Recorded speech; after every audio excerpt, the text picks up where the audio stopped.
சோளம், கம்பு, வரகு, கேழ்வரகு, குதிரைவாளி, சாமை, திணை, காடக்கண்ணி, இது மாதிரி 8 தானியங்கள் இருக்குது. இந்த 8 தானியங்களுக்கும் நெல்லுக்கு தேவைப்படுறதுல 10ல் 1 பங்கு தண்ணி இருந்தால் விளைஞ்சு போகுது. 10ல் 1 பங்கு தண்ணி இருந்தால் விளைஞ்சு போகுது. ஒரு மலையில் உழுது போட்டுடுறாரு, அடுத்த மலையில் விதைய விதைச்சு அந்த முள் கிளையை போட்டு இப்படி இழுத்தாருன்னா மூடிக்குது. அதுக்கப்புறம் வளர்ந்துக்கிட்டு இருக்குது.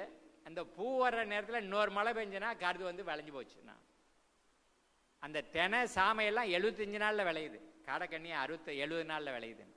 90 நாளில் கம்பு விளையுது. 100 நாளில் சோளம் விளையுது. வரகு விளையுது.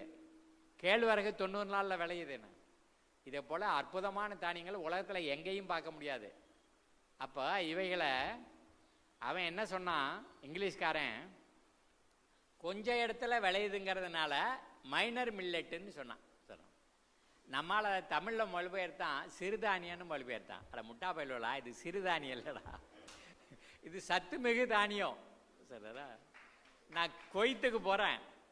கொய்த்தில் 1.25 மணி நேரம் பேசியிருக்கேன். எனக்கே ஆச்சரியம். அந்த உடம்பு சரிப்படாத நிலையில் 1.25 மணி நேரம் நின்றுக்கிட்டு பேசியிருந்துருக்கிறான். பேசி முடித்தவர் பார்த்தா எல்லாருக்கும் கம்மங்கூழ் குடிக்க கொடுக்குறாங்க கொய்த்தில். சரி,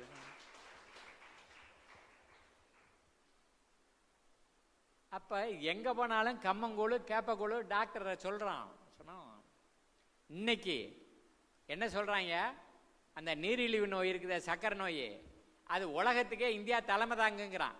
எதுக்கு தான் தலைமை தாங்கிறதுலாம் இல்லையா என்ன, கேபிட்டலுங்கிறான். சரிதானே?